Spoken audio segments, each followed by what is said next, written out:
Welcome to the Protein Bros podcast. On today's episode, the first episode of 2026, we have Jason and Heather May. Jason and Heather May are the owners of Flex Fitness. We have had Jason on before in episode 41, but this is the first time we've had his lovely wife Heather on. It was a great episode. We talked about the expansion of their gym, their fourth expansion they've done since moving into their location. And we also talked about Jason's first 2 pro shows that he has had since becoming an IFBB pro. We had a lot of laughs. We talked about a lot of different things, and I think you guys are going to enjoy it. So let's get you guys to the show. 2019 or 2018? So we started in 2018. 2018, right? Yeah. And this was up in the Gladstone area, right? Yeah.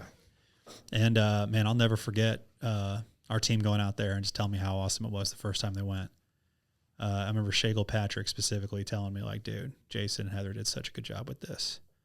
And then we went into COVID, and it was like right when you guys had switched, right? Yeah. You just changed. Great time for business if you're a gym. Mm-hmm. And I remember, like, Jason's Facebook statuses being like, you're like, so they let do they penalize everybody for or like basically are they only penalizing small businesses or is that how this works? Like it's like Home Depot's open but I got to stay closed, right. Just like one like the brutal truth of owning a business when you're locked in. It's like everybody only thinks about the times where it's like rosy. And they don't recognize like when you're locked in on that lease and you're locked in on that equipment that you got to pay for. And it's just like if someone tells you overnight you can't stay open, they just don't know the level of that fear and pain that set in. It's been a long time now, right? Yeah. I mean, it's crazy to think how long ago that's been, but this feels like yesterday. For sure crazy because it actually benefited us during COVID because I got like 5 warnings. Like I was pushing it, dude. I was getting warnings left and right. And then actually, like our member base skyrocketed during COVID. It was really weird, like the gym was packed. And it's probably because I was a rule breaker and I was putting trash bags over the windows and allowing people to come in. So I think, it did help us more than hurt us. Gladstone lifted their ban first. So we were one of the first gyms to be open. Well, I'm talking about right when we got to North Kansas City. Remember, because we was like, hey. Yep. Shut down, it was in the new spot, I thought. Yeah. So we was like, hey, if they're down there playing pickleball, we're going to keep our door open. Yep. So till you close them down there, we ain't closing. And that's what we told the lady. And she's like, and I'm like, all right, whatever. Yeah, we caught her filming outside the gym. It was freezing cold. It was like 10 degrees outside. She's out there with her phone recording us, like going in the gym. Then she calls Heather. And she's going off. And Heather's like, first of all, you need to calm down. Secondly, we're not going to close our doors. She'd never bother us after that. Dude, it was like a renaissance for rule followers during that time. Like it was a weird time. Everybody that was like a total rule follower was like, oh, now this is my time to shine. You know what I mean? Yeah. And anybody that was just like, man, I was just trying to live my life and I didn't really want any interference. And now all of a sudden everybody's got an opinion on how I live. I mean, I'm getting yelled at for, having the mask below my nose, by strangers. Yeah. You know what I mean? Oh, it was crazy. Yeah. We did have masks available. Well, we just had them at the front desk. I was like, they're grown people. I'm not telling them where masks. No. I was like, oh man, we invested. Like, remember how hard it was to get like hand sanitizer? Right. We invested and bought like these like gallon-sized jugs of hand sanitizer. We probably still got a bottle somewhere. Oh, that was it. From a financial standpoint, I was just like, okay, I guess we're going to invest $10,000 on hand sanitizer and gloves. And then they're like, oh, it's not transmitted by touching. And I was like, oh, great. So now we have all these rubber gloves for no reason. Yeah, our dudes look like they smoke barbecue wearing these black gloves. We were considered an essential business. And so, our business got cut in half during that time in the first couple of months. But then once it got, going again, it was like our business picked up, and we're lucky that we have a younger, it's just like you guys. You have a younger demographic, and it's like the younger demographic basically realized right away, like, oh, we're not going to die from this. We don't care. We're just going to go about living our lives. Mm-hmm. But I was kind of ambivalent about the whole situation until they were like, yeah, now you have to get a vaccine. And I was like, I just get weird when people are like trying to overly push something on you, in that way. Yes. And I just remember thinking, this is getting, a little bit like you were saying, it's rule followers were all about it. Yeah, man, I was getting screamed at places. It's crazy over just like, feeling I was doing something like I didn't know this was Right. required. I remember I couldn't get some food at Chipotle once because I didn't have a mask. I didn't have a mask on me. They're like, you have to leave. And I was like, can I get the bowl and then I'll leave? They're like, no, you cannot. Oh, Man, Bro, it was like that Yeah. everywhere you go. It's like the employees just start addicted. I mean, like, dude, and then getting good help after that. yeah. Trying to get like good hires after that. It was crazy how like everywhere you went, you just got terrible service. yeah. Everywhere you It went. was bad. For so, you, so you guys think that Flex during that time, you guys started gaining a lot of members purely from the standpoint of like, being an open gym when most other gyms weren't trying to, they weren't trying to push the rules in that way? 100%. Yeah, I think it gave us an opportunity to have like, I want to say like almost like free marketing. Like, people got the chance to try out Flex, and once they tried it out, they're like, holy crap, Yeah. I never knew this gym was here. Then they started signing up left and right because, they started telling their friends, and their friends started coming. So it helped us from that standpoint, I think. It's where the 100%. legend began. Right. I'm like, they're like, oh man, I ain't going back to Genesis. So they just, started just being more members, so we skyrocketed quite a bit. Like, because right now we're about 3,000 members at our gym. Nice. I think we went from like, we just switched. So we was at like 700. We easily jumped to like 15, 16, almost 2,000, close to that with during COVID. so awesome, easily man. double. And then you guys started the first expansion then, right? Yeah. Right after that. Yeah, because we was like, holy crap, this is packed. Yeah. Yeah. Too many people. We need to have more space. Yeah. You guys have done like, I've been very specific about the equipment you bring into the gym. What's that selection process like? So, of course, as we travel, we're always trying, working out at different gyms that have different equipment. And I'm big on things that, not that they look cool, that they function well. You know what I'm saying? So, like, I go from a training perspective versus if they're cool, And so a lot of times we go to these gyms and, we're at Venice and we was at different gyms and stuff, and we take pictures of the gym equipment that I like. Yeah. I'm like, man, this feels really good, and I'm like, I need this piece. And so literally the next day I hit up my equipment guy. I'm like, hey, man, I tried this piece out. Is there a way for me to get it? And he's like, oh, man, I got you. And so that's how I find the pieces is solely off how they function. And, of course, being a pro, I know a lot of pro guys. And so I reach out, if it's a piece I haven't tried, I reach out to them and say, hey, Brett, how do you feel about it? He's like, dude, it's money, get it. Mm-hmm. Or don't waste your money. It's not that great, So I get a lot of other hands that help me outside of Kansas City to help me find equipment. What's an example of a piece that you thought was like worth pursuing or at least exploring, and you had a pro tell you like, hey, ain't worth the money? It's actually the funny thing. It's actually the new tech line. So I was all about the new tech line. I was like, man, I'm gonna bring every single piece of new tech into Kansas City because we don't have it here. Right. I was like, man. And then I reached out to Brett. Good differentiator, if you will. I was like, Brett, man, some of that up. what do you think about this new tech? He's like, Jay,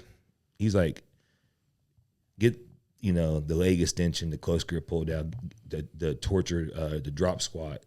He said, that's about it. He said, the rest of it's meter worker. He's like, you don't want to waste your money on it. He's like, it's okay, but it's not like that piece you need. Right. So I'll literally order those pieces he told me to get. Right. What's your favorite equipment brand, like in totality?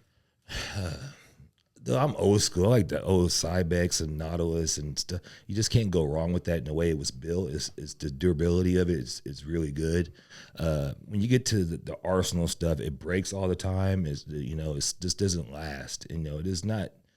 It's almost like it's like I always tell people, I could buy a whole line of equipment and it can make it flashy. You come in, you're like, oh, cool, it's red and black. It's awesome, man. Like, this gym's legit.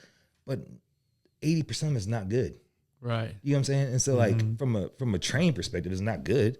But so when it doesn't have that durability, it doesn't last. Like, man, you get to, like the extreme, the Nautilus pull down. It's money. Like, you can clang it, bang it. It never breaks. And now that's why now those pieces, like the flex leverage pieces, the Nautilus. They're the most sought after pieces, but because you can't get them anymore. Mm-hmm. You know, you talking people spending $8,000-$10,000 just for the flex leverage chest press. That's awesome. You know, Yeah. and we have all those pieces. Yeah. You know, and so we get people from other gyms come in. They're like, dude, how did you find all these pieces? This is crazy. You know, and so I don't know. I just think it's just the opportunity of just having different types of equipment. Would you call yourself a collector at this point? Dude, I'm a hoarder when it comes to that. I ain't gonna lie. He's like, I'm not a collector anymore. I'm a hoarder. That's like my thing. Like, dude, I sit on my phone. I'm like this on He's it, scanning for equipment nonstop. I'm like, nah, no. Do you guys have any fitness equipment in your living Tinder room? swiping on equipment. Yeah. That's. I'm like, what are you doing? He's like, look at the equipment. This is sick. Dude, when I was at So the Olympia- the last expansion you guys had, it was you guys added the leg room, basically the lower body room. And they What's expand the turf and the turf. and the cardio area. What Well, that was the third expansion. The second expansion. The second expansion was just the leg room. right? Yeah. What's so with the third expansion? What is the focus with the increased square footage? How many square foot are you guys increasing it, and what all are you guys doing with it? So this would be the fourth. I was gonna say this is a fourth The expansion. fourth. Yeah. Fourth. The leg room was second.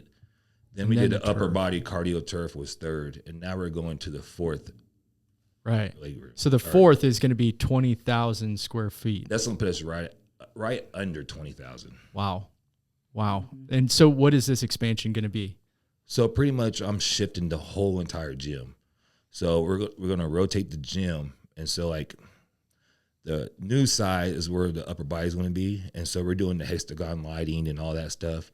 But we're gonna add a shake bar, ready to go meals, private massage room, Basically all inclusive, like health spot. Yes. kind of, Right. Yeah, but you know how it is. Like we have a lot of competitors or people that are inspired to compete. And so I wanted to give them a place where they could eat their meal, chill, hang out, socialize, learn about bodybuilding, learn about fitness, and don't feel like there's nowhere to do that in the gym. You know what I'm saying? So then by shifting, that allows me to bring more equipment in. And so I'm bringing more equipment in to, cover the square footage that we're increasing. Sure.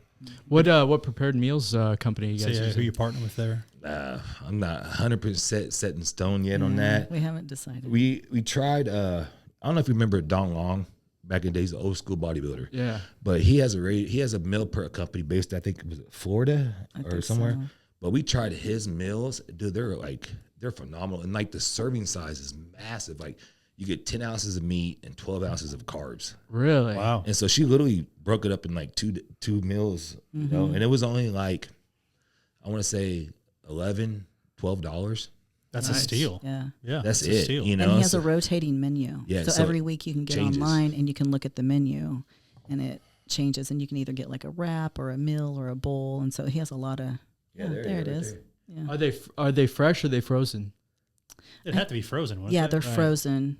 I was about to say the fresh deal is a hard deal to, because then you're really trying to make sure you're not throwing away money Yeah. every week. Yeah, that's tough. But That they're looks very great. Their prices are great, and the flavor was amazing. Yeah, have you guys tried any of I don't know, there's like a handful. There's like, there's a new, or was like clean, or not gosh, dude, I was about to say Clean Simple Eats. Clean Eats. Yeah, we talked to them. Yeah. You Trying know, the local spots. You got Kitsch, Clean Eats. You guys know Gabe at Fuel Cafe. Yeah. Which I Right. mean, is that Warriors Fuel still? I think so. Yeah. Yeah, we talked to Clean Eats. We're going to sit down with them and see what their venue's like before we decide what direction we want to go with that. And it'd be cool just to keep it local, support a local small businesses. So that's we're going to talk to them first before we decide. Sure. Yeah, they're right in the neighborhood, so to speak. Right. Yeah, they're right down the street from our house, actually. Really? Yeah. Yeah. Well, we've heard good things about their meals too. Yeah. So I haven't Yeah, had for either sure. one, but I have heard good things about them. As far as we were talking about this a little bit earlier, as far as with the expansion, when you're thinking about, moving into a bigger space like that, do you have to also consider locker room sizes, amount of bathrooms and stuff like that? Has that been kind of thing that has been tough because plumbing is like, for everybody listening, if you own a business, like you're talking about just an unbelievable amount of investment to change plumbing or add plumbing. Oh, yeah. With the expansion, we added 2 new bathrooms. So we have 2 of each. And Nice. so we have, right there. We made that into a sauna room. And so it's sauna-based room, but it has stalls, shower, stuff like that for them to be able to do if they want to shower. But that's not the primary bathroom. The primary bathrooms are getting redone to match those. Cool. Sick. So Very cool. So that's going to be part of the expansion as well. Yeah. Very cool. Man. Yeah. If you got, I remember like when we talked about expansion, I believe 3, you had spoken about just how the landlord there had, tons more square footage to help you out as you wanted to expand. Mm-hmm. Is this the max, or are we still got more walls to knock down if we need to? I think with the landlord, he's willing to knock down more walls for me. Like it was pretty funny because like I was unloading equipment. He pulls up in the forklift to help me get it off the truck, and I was like, John, I need more space. He's like, you want more space? I got you. And he's like, I got you. I was like, all right, cool. Then literally the next week he reaches out to me. He's like, all right, I figured out a way we can get more space. He's like, the roller skating people, I think they're moving. You can take over their space if you want it. I was like, well, that's perfect. I was like, we just knock down this big wall where Dumbo's is and just keep going straight on, And so I think he's all about us growing, and the city, North Kansas City is a big supporter of the gym. John's very big in the community. So like you see him walking through with the council people, showing the gym and everything all the time, so they're really impressed with what we've done when it comes to the gym. And so with John, it was funny because with John, when I first presented my idea to him when we was in Gladstone, he's like, I don't know how that's going to work, man. He's like, I don't know about that business, dude. He's like, he was very like I don't know about this, right? And so, but now he's like, do I envy you? I honestly do. He's like, you have a business that runs itself. And now he'll say, I didn't think it would ever work. That's what he tells me. He's like, yeah, I don't know how he's like, this is crazy. He's like, this is so impressive. He's like, you make a business work without needing to be there. Right. Right. I was like, well, I had to put my time in. Right. Like there's a point where, how it is. There's a point where I'm working 12-hour days. There's also an element of establish like the culture, and so they police itself. Yeah. Yeah. Right? There's an element of like your business, your brand works in conjunction with your success in bodybuilding too. You know what I'm saying? Which brings people in and makes people know that this is a serious place to train. So it kind of all is symbiotic with that, and that's not an easy thing to accomplish, or be a lot more pros in Kansas City. So I don't but I mean it is crazy. He's like, I don't know if this gym's gonna work. You're like, oh yeah, gyms don't work. Right. But it's not just like he was. If you're looking at it through like a peephole like this, I can see why you would think that. But it's like we were talking about. It's like Kyle's saying, when you have, you're establishing that culture from the beginning and being there every day. That culture now can support itself when you're not there, Right. and it feels like this is a Heather and Jason ran gym, even when you're not around. You know what I mean? He was most concerned. He's like, how can you not be here and open 24/7? And the culture was there. Well, it's like today I propped open the door for some construction guys to come in, and I had 3-4 members close it on me. Because they look out for the gym for us. Right. We don't really have to worry about it. It's just That's the cool. way it is. The funny story is like last week I was going to the gym, right? And I had my lunch. I get there at 5 a.m. every morning. And I had my lunch bag and everything. And I get out of my car, and this kid was walking in, and I'm walking right behind him. And I catch the door. He's like, bro, close the door. He's like, you ain't coming in here. I was like, all right. I was like, he's like, nah, bro, I ain't getting fined $50. You ain't coming in here. He's like, you need to call that number or you can't come in. I don't know, tell you.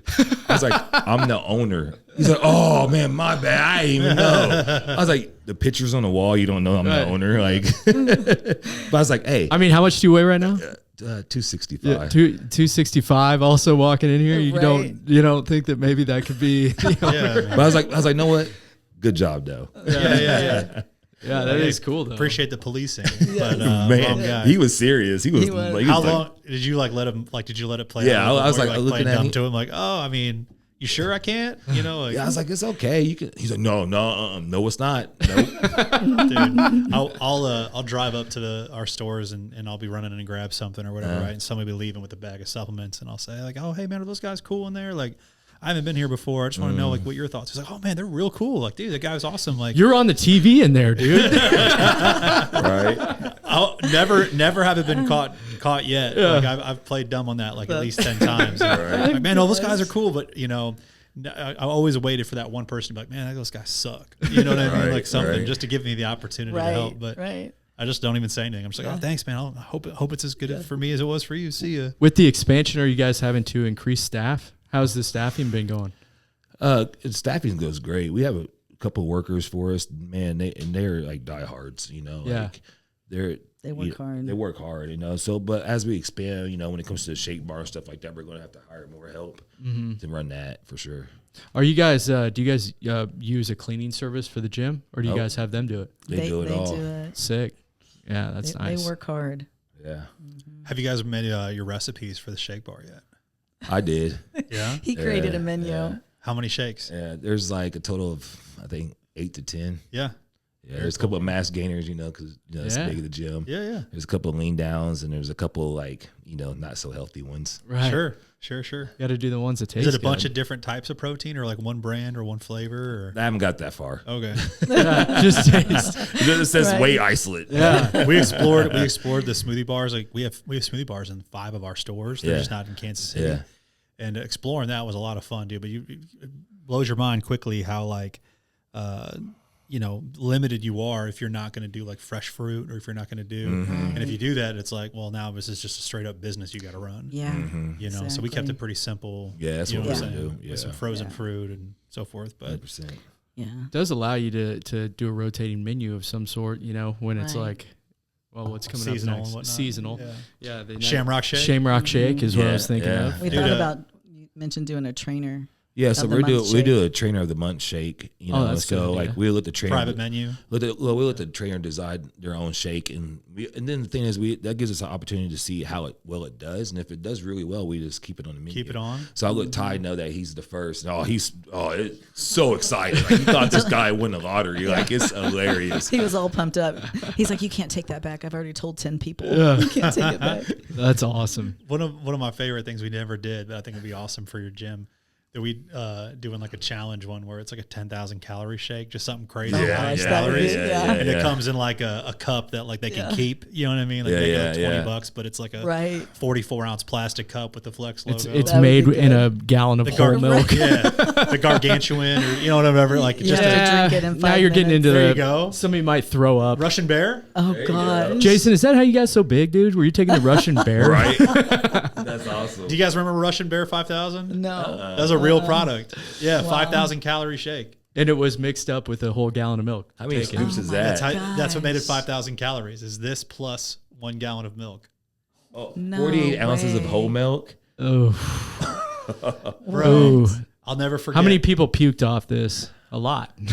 Dude, it was a real thing. So another favorite back in the day. So, this is my 19th year in the supplement industry, and dude, whenever we got started, there was one, like actually GNC's protein, there was their triple mass gainer, and it was the triple X mass gainer. It had the 3 X's on the front, and it was 700 calories a scoop. And it's like, there was nothing out there like that. Everything was 250 a scoop, 300 a scoop. They were 700 plus calories a scoop. I was like, wow, this is incredible. Right. Wow. So we flip it open, dude. And then the scoop was like a little pail. It was the one scoop was like, you just didn't look at the fine print of how many grams in a scoop. And bro, the scoop was like a laundry detergent scoop. Like a mini bowl. Yeah. I mean, legitimately it looked like a Tide detergent scoop when you pulled it out. And it was like, well, no wonder, dude. It was, 3 or 4 scoops of any other protein. You know what I mean? So the supplement industry will always give you just as many things that you question than that you like. Right. So it keeps us in business because people are wondering, is this any good all the time, right? So outside of the expansion of the gym, you also, since the last time you were on the show, you've done 2 pro shows. Last time you were on the show, you had just earned your IFBB Pro card. You've done 2 pro shows since then. Give us a rundown of how those went. So the first pro show I did was the Tampa Pro. It's the funny story is I switched coaches 2 weeks out from Tampa Pro. So I went a different route. Then we get down there, and I'm like, man, I look pretty good. Like I'm gonna hold my own. That was my goal. I was like to feel like I belonged on stage. I wasn't going down there to say, hey, I'm gonna win. I just want to earn my place on the stage with the other pros, right? Right. And so I go down there, and my coach at the time coach still is Andrew Vu, and so we go down there, and he's like, you eat a lot of food. I was like, yeah, it's ridiculous how much food I have to eat to load. And so we're eating. He's like, okay, I want you to do a Costco muffin, 140 grams of cream of rice. I want you to pour honey on top of the cream of rice, right? And so I go ahead and do that. Comes to find out, I get allergic reaction to the honey. Oh no, Dude, it tears Of all the things. it tears me up. Like, this destroys me. I wake up, I'm literally 10 pounds heavier, like water weight. really? And so he's like, what happened? I was like, dude, I think it's because I'm in a different area of the country and they pollinate different in different areas. And so I was like, something's off with their honey here that back home I don't have an issue. And so he's like, okay. He's like, let's pull water really, really hard. We're going to have to pull water hard.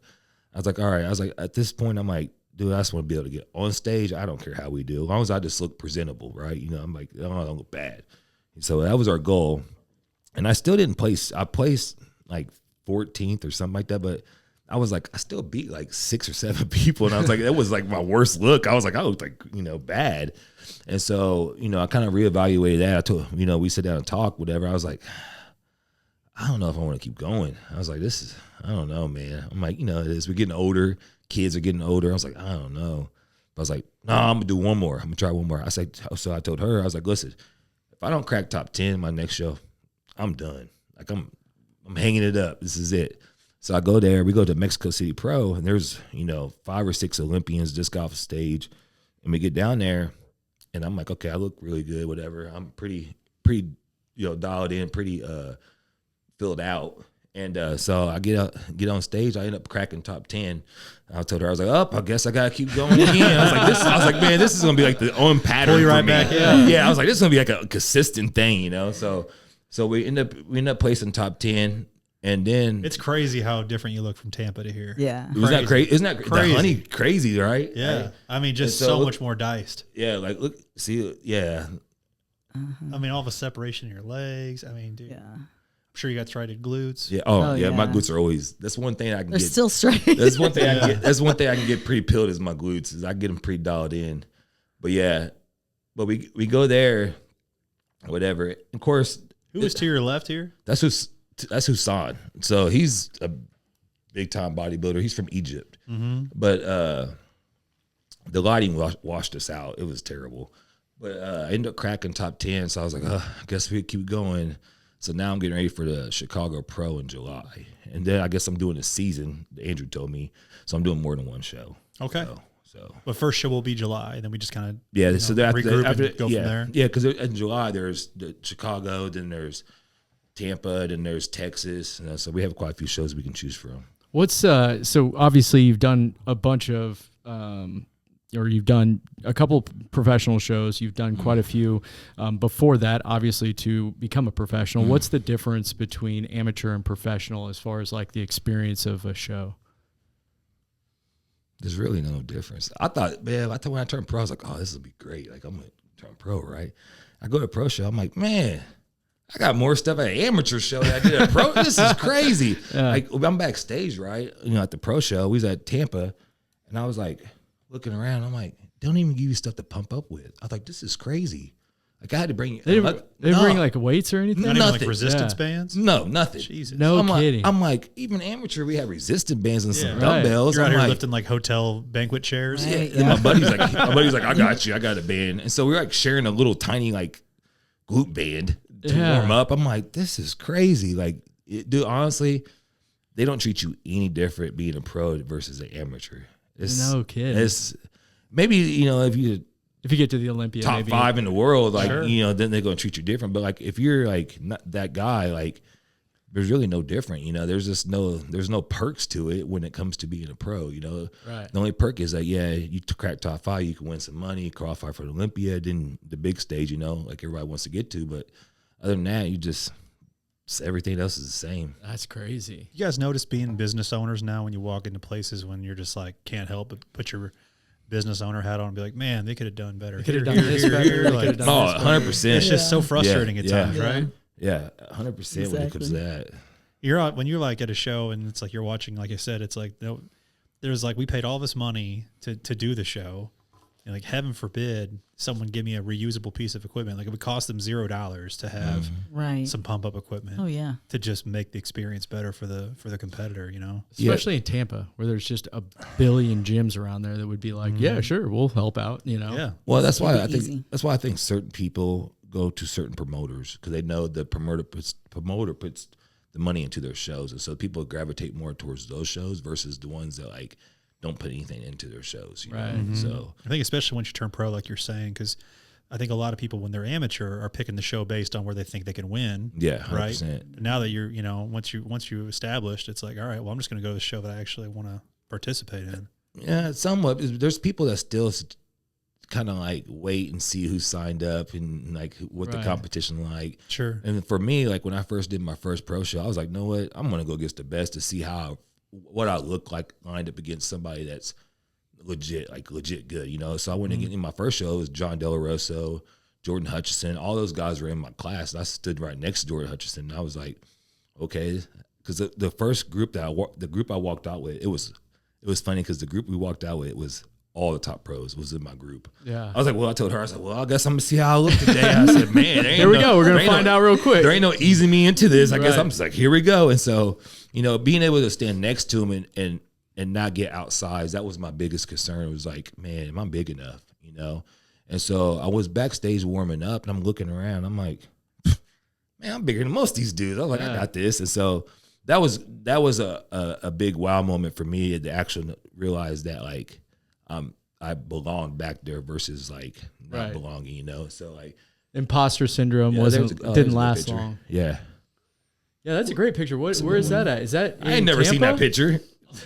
That's Mexico City. Oh, that's Mexico City. Yeah, Yeah. that's Mexico. Yeah, that's kind of leads us into my next question for you was just doing an international show. The right? lighting there looks way better than what we just saw. Yeah. Yeah, I mean, that's the stage shot. You Yeah, hope, I think the other one was my phone. right? I never seen those. We've never I seen like that. those. I want to send you this link. But doing an international show, Jason, what made you guys decide to want to do an international show? And then for our audience, because I know we've already talked about this off camera, but what do you guys think about doing international shows moving forward? So the reason I did an international show was pretty much I was on the back end of the season, and there wasn't very many shows in the United States, and so my option was either go to Mexico and compete or go to like Romania. Or like I was like, man, I ain't trying to go that far. Romania. That's far. I was like, I ain't trying to go that far. Sounds like a place you don't come back from. right. And so I told her, I was like, I guess I just do the Mexico City because it's the closest to us. Right. Whatever. And then we go do that. And the experience, it was, the funny thing is like the Mexico City Pro Show is like their Olympia to them. Does that make sense? And so like they take that show so serious. They had, like, you saw the stage, they had jumbotrons, they have tons of vendors, but it was like bad. Right. It was weird. I was like, this show's terrible, and so it was just unorganized. And I remember like the funny thing is they said, so I'm meshing the person through Instagram. I was like, hey, do I need to go to the athlete meeting?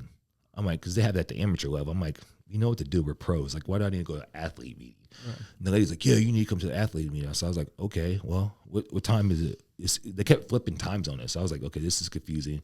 And so it was like 9:00. And so we go down there at 9. It was me, Eubanks, Sean Khalid, all of us sitting there, right? Nobody shows up. We sit there for 2.5 hours. Nobody shows up. And I was like, then the show starting. The spectators, I'm like, dude, I need to go back and eat. This is crazy. There was no meeting. There was no meeting. And so I'm like, okay.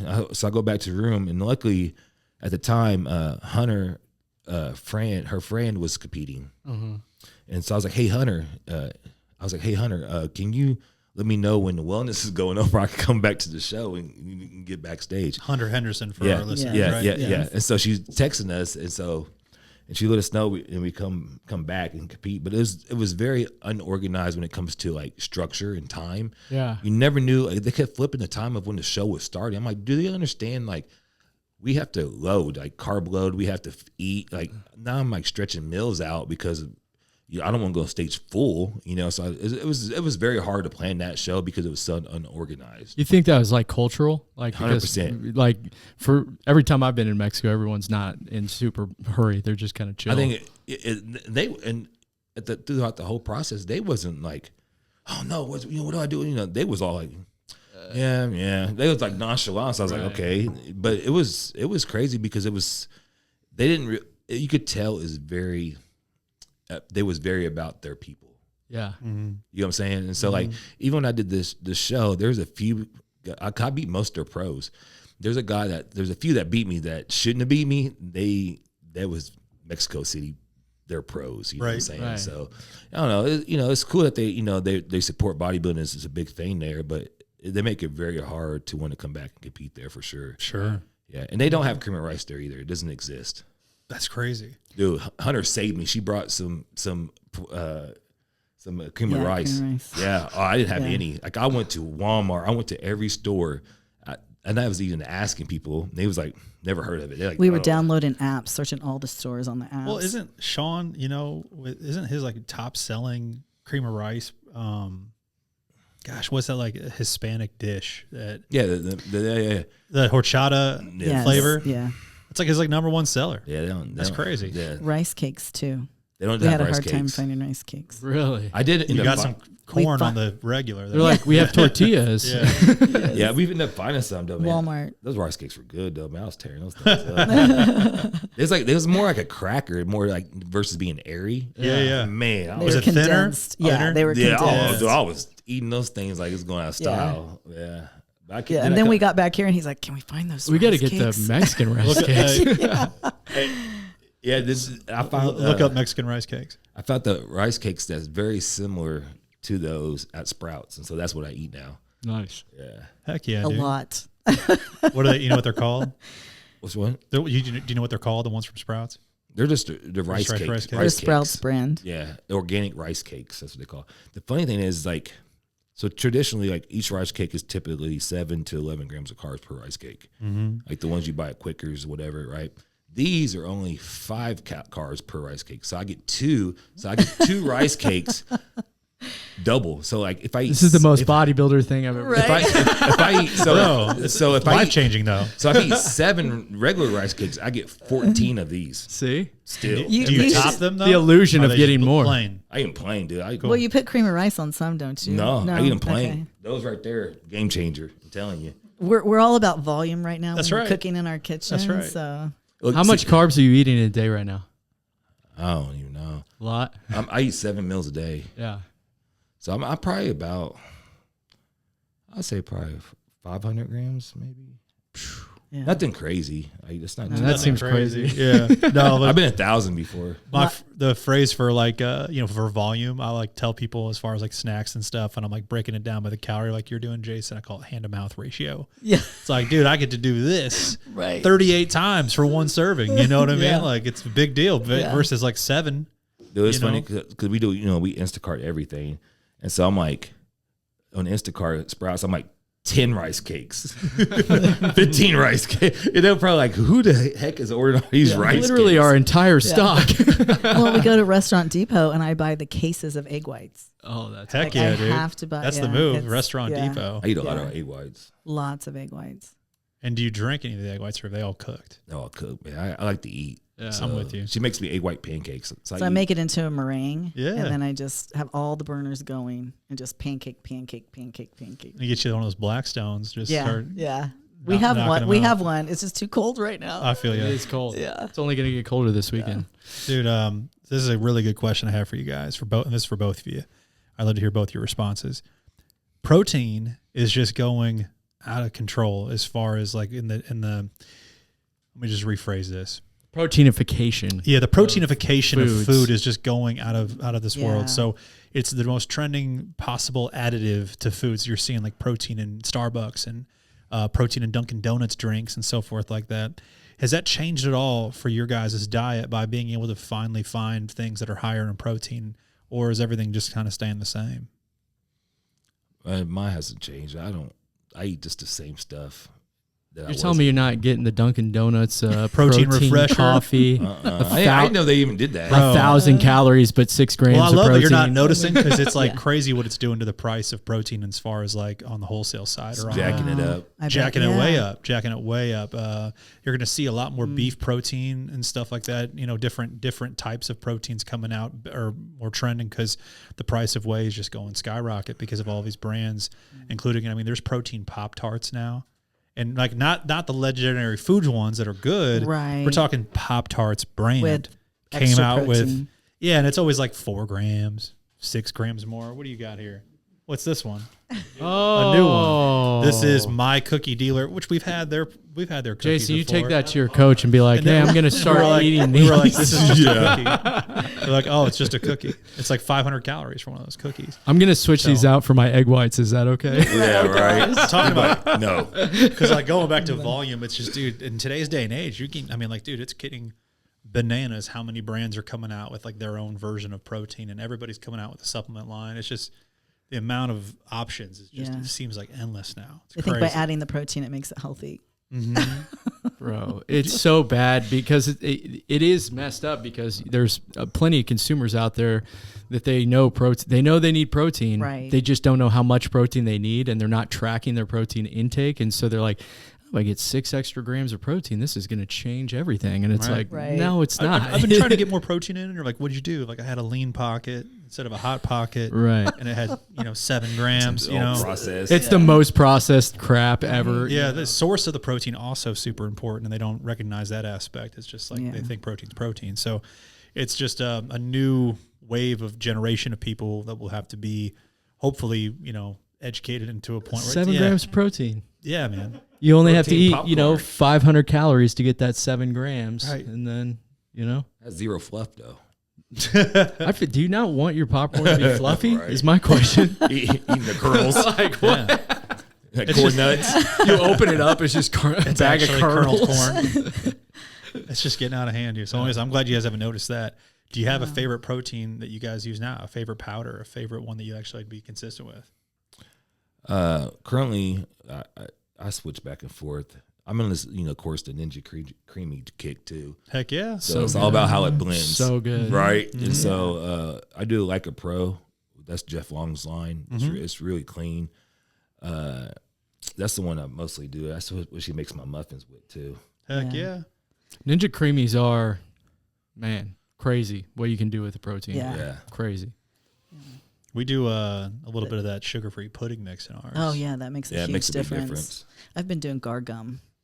Yeah. So no flavor, it just thickens it just a little bit. Mm-hmm. I think this other protein I have is called, is it Premier? Premier. Premier. But if it's a beef isolate protein, but man, it blends like crazy in the Ninja Creamy. It gets like custard super thick with nothing. It takes them 30 minutes to blend. Oh, it's crazy. Really? Oh, It and takes out You have to long hit the days. respin button over Right. and over and Yes, over multiple again. times. and it's made with stevia, and so it's real clean. And so I use that for that's my Ninja Creamy protein. Nice. Yeah. You wake Nice. up the whole house with that. Oh, dude, I was one It is a loud ordeal. She hear me in the kitchen. I'm getting frustrated because I'm like on spin number 6. I'm like, this is ridiculous.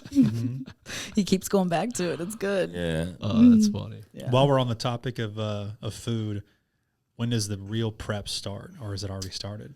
No, I actually for the Mexico City Pro, I got in shape pretty fast. I was ready early. I not only prepped for was it 14 weeks? About 14 weeks, yeah. And I got ready by week 3 weeks. I was already ready, and so we're 26 weeks out from I think Chicago, and so I think we gonna start prep around like 14, 13 weeks out. But it all depends on the condition that I hold throughout the off season. So right now I'm actually still pretty dialed in, like glutes and everything is still striated. I'm 265. And so if we can hold this through the whole process, it'd be an easy transition to prep. Nice. You so is Chicago, who do you know anybody who's already committed to Chicago as well? No. I really don't pay attention to any of that. Right. I just kind of do my own thing and show up. Right. I always done that. So Is so it typically for a pro, and correct me if I'm wrong here, but it's like you have Olympia, you have Arnold, and then like a step down from that's like New York, right? Is that the biggest show outside of the Arnold and Olympia? yeah, the New York Pro, yeah. Yeah. Is that one that you would ever do or have the desire to do? It would all depend on how I do the shows before that. Right. If it would give me the opportunity, like, you know what I'm saying? Like, I would have to be in there, like, very competitive and very, like, in tune with the, doing well. Right. If I'm not cracking top 5, I don't deserve to go to New York. There's no reason to. Right. Like, I'm not going to crack top 5. I always just notice New York's the one that gets like the most, like you were talking about good promoters. It gets like the most like promotion behind it. It has the most like PR behind it. And that's partially because it's in New York. And another thing is Steve Weinberg. That's where he's at. And so it's like, he's the head judge. Yeah. And so you get judged by them. Even the Pittsburgh Pro is a big show too. Right. Because the East Coast shows are pretty big. Agreed. But yeah, I gotta keep earning my place. You know what I'm saying? I'm never too big headed to say I'm like, oh, I'm doing, because you get a lot of people that turn pro and like, man, I'm going to Olympia this year. I'm doing it. Like, you'll never hear me say that because that's not. I haven't earned that yet to say that. You know what I'm saying? And some people are like, man, you place top 10. Why are you so excited? I'm like, do you understand? Most people never crack top 10, especially in that type of lineup. That was a big stepping stone for me when it comes to competing, because most people that are pros, you'll never hear them crack, especially open, crack top 10, So I mean, just think about how many, big guys, big people that are into bodybuilding. They're in every gym across the country that aren't IFBB pros. And then you get to the point that you are an IFBB pro, super, super elite. And then once you do that, then you get into the top 10. It's just like you are in the rarest of rare. One of one. Right. Yeah. Right. Yeah. Most people typically that compete win their pro card and do nothing with it. Right. So I always tell people that's a big thing, is like, winning it and doing something with it is different versus just saying I'm a pro and I'm done. Right. Pretty common. Yeah, 100%. It is. But I don't know. It's like one of those things you want it. Why not do? At least see how you do at that level. Right. Against other guys. For sure. And then that can be a good time for you to really sit back and say, okay, it's time for me to be done. Or wow, I did really good. I was in a good lineup and I can keep going. So as long as I keep progressing year after year, there's no reason, which my body does. So, man, who at the level that you're at now, like outside of your coach that you use, who do you look for guidance from? That's a bodybuilder, or like is your buddy that? I mean, not guidance. Maybe that's the wrong word. Like, who do you consider somebody that you value their opinion that's within the bodybuilding world? Honestly, I don't. I really just focus on what I can do, and then I focus on what Andrew says. I don't really talk to get any other opinion, because the thing is, when you start getting more opinions, then things get kind of clouded when it comes to what I should be doing, how I should be looking. You know what I'm saying? Because somebody might give you an opinion that's not reality, and then you have your coach over telling you something different, and then now you're confused because you have that second opinion. And so I kind of always been a person that just zones in on my coach and listens to what he says, and everything else doesn't matter. Yeah, turn off everything. Because at the end of the day, everybody's a trainer. Yeah. Right. Like, oh man, I used to be your size when you should be doing this. I'm like, okay, whatever. You got any pictures? No, man. Okay, then you got to trust me on this, right? But that's the thing that everybody has. Like you said earlier, everybody has an opinion. Yeah. What you should be doing, and it's just crazy to sit back and see that when it comes to training, nutrition, like what you should be doing. And I'm the type of person, I'm very textbook. Like some people don't understand like how she'd tell you, like, I'm so strong, it's ridiculous. And so, but that's me, I'm saying that's not everybody else, You just don't even realize, bro, like how valuable that is, because if you go, you listen to all that noise, if you will, just how much that slows you down. Kyle, I feel like, has this binary trait too, where he can just be like on off when it comes to black and white everything. You don't need to listen to 10 people. I'm going to listen to one person and just literally not even pay attention whatsoever to anything else.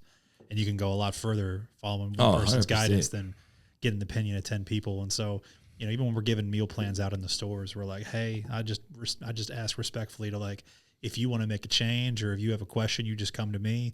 Right. because unfortunately when you start asking 3 people that work about their Mediterranean diet they're on or whatever, now you're not even on my diet. You're doing you're doing this like Frankenstein diet of 3 or 4 different people. Yeah, or that person outside of that can always do it better. You know what I'm saying? Yeah. Like, oh man, that's not what you should be. You should be eating this. Yeah, dude. You know, it's just like, it's crazy. I'm like, man, why don't y'all just leave those people alone and let them zone in and let them focus? And like, at the end of the day, if they don't want to get help from that person anymore, let them decide that, not you. You know what I'm saying? I see it so much in the gym industry. It's just crazy. Well, the fitness industry, it's like low barrier to entry to give people advice, versus like other businesses. Like if you're, a mechanic, I'm not going to like randomly give somebody my advice or my 2 cents if they're, have something going on with their car.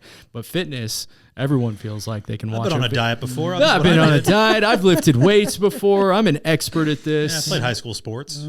I got you. Yeah, and that's the time I sat back and I watch those people sports. train. I'm like, oh my God. Yeah. That's like one of the big things. I'm big on training, big on tempo, form, and that's one of my big things. And so I sat back and like, I'm like, oh, okay. I just let it go. But that's when, I get, I've never turned down anybody that's willing to say, hey, Jay, can I come train with you? I'm like, sure, you come work out with me. Then they come work out. I'm like, dude, this is a whole different level. Never mind. I'm not. It's funny because a couple of guys at the gym, they wanted to do legs with me. And I was like, man, come do legs with me. And I'm like, all right, cool. I was like, so it's me and a couple of guys, and they're like, we're doing legs. But they're like, dude, this is not your workout. There's no way you do this every time you do legs. I said, yeah, this is normal. They're like, this is terrible. They're like, one threw up, one went in the head. He's like, dude, I can't do this. They're like, the other tapped out. Yeah, then we get done, whatever. And they're like, I'm like, see you next week. They're like, nah, man, I ain't coming back. But yeah, Can we call them out by name? The hack squats. Oh man. Yeah. But it's funny though, the 2 guys that have stuck with him the longest were the tiny guys. Right. That's cool. Hell They're yeah. motivated. They're like, hey. Motivated. They grind. Right. Yeah.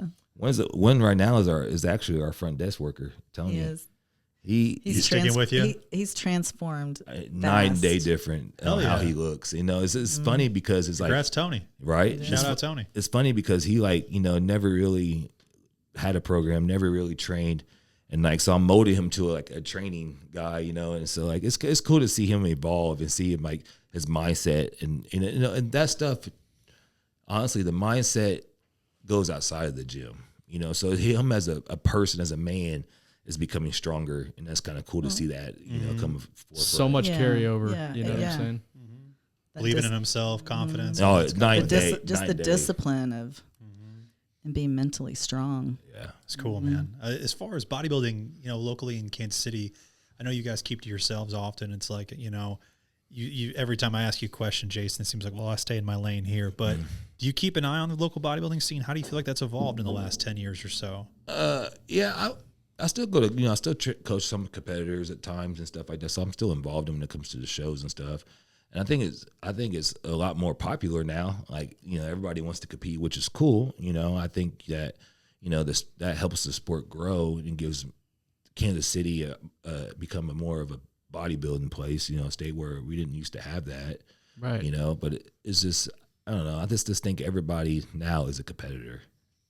It's not a bad thing, but I think it's almost getting like washed out because it's like, man, like Susie next to you, she's a competitor.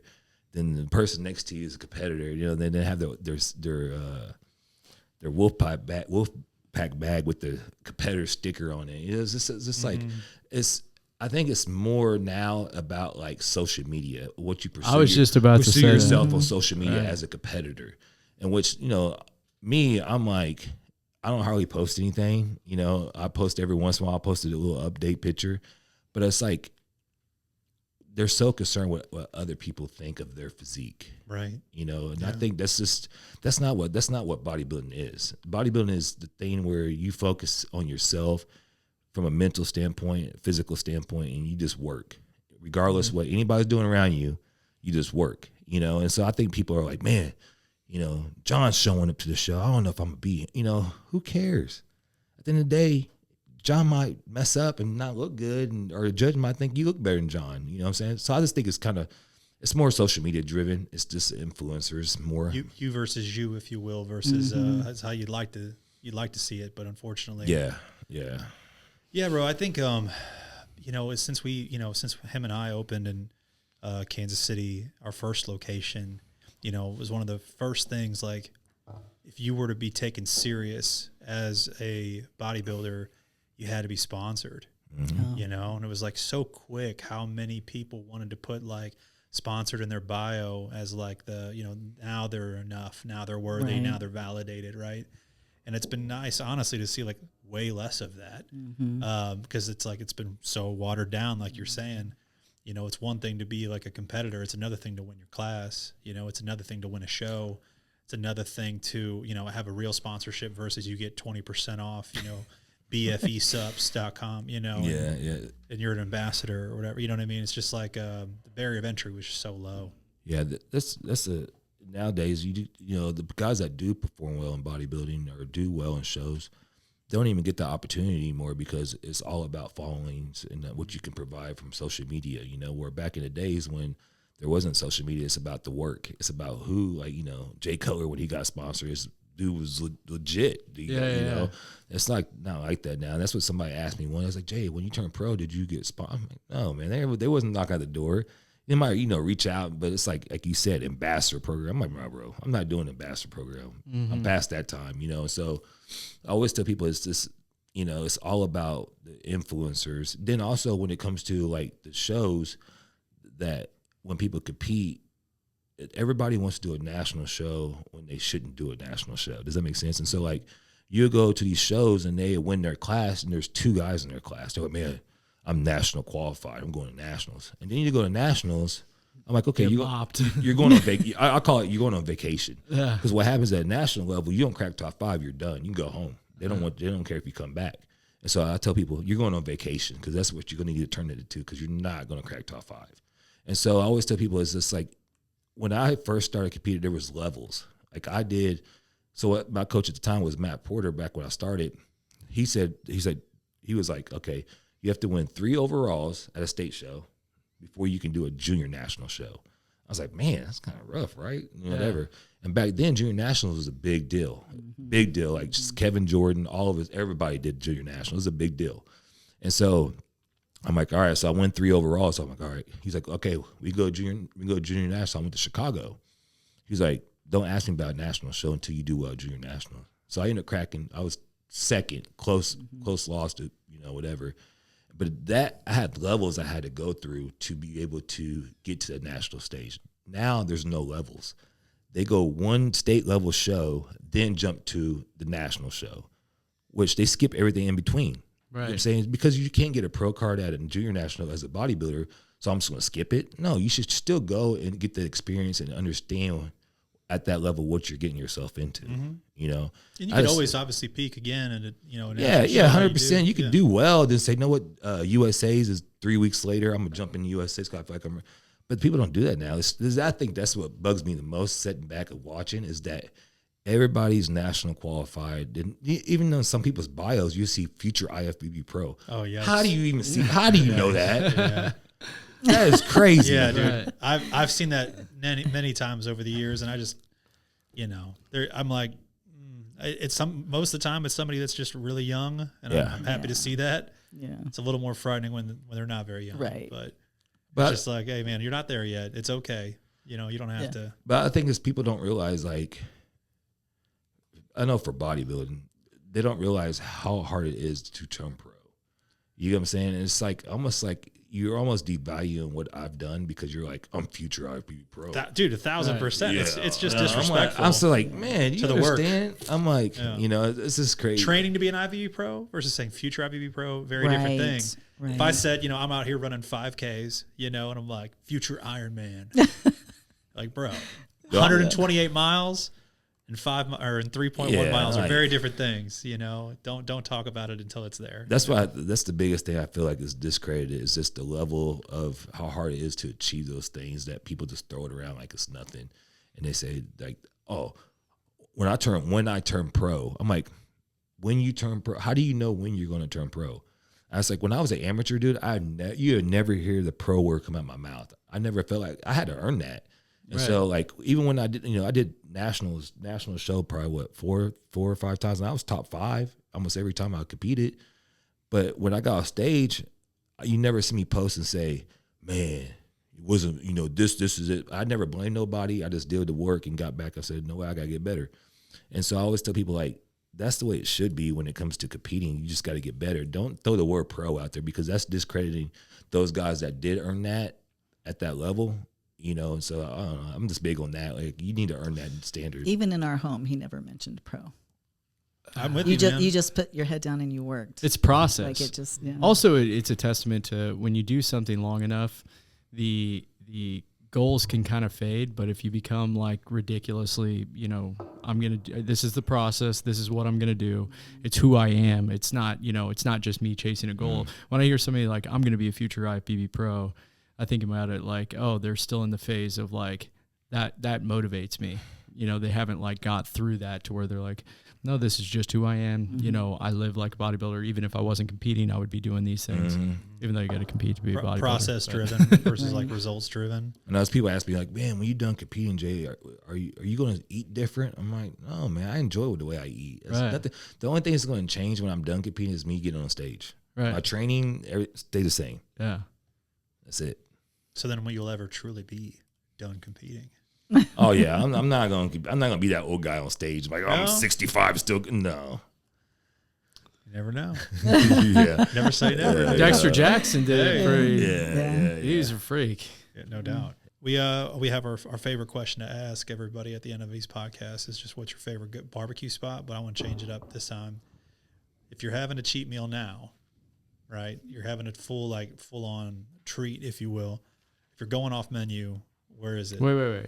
And his last answer, it's got to be different than your last answer, which I believe was sushi. You got to go outside of sushi. No. He's like, I don't eat any cheat meals outside of sushi. I haven't had a cheat meal yet. We haven't had off-plan meal since a year. What about post Mexico City? No. Not one.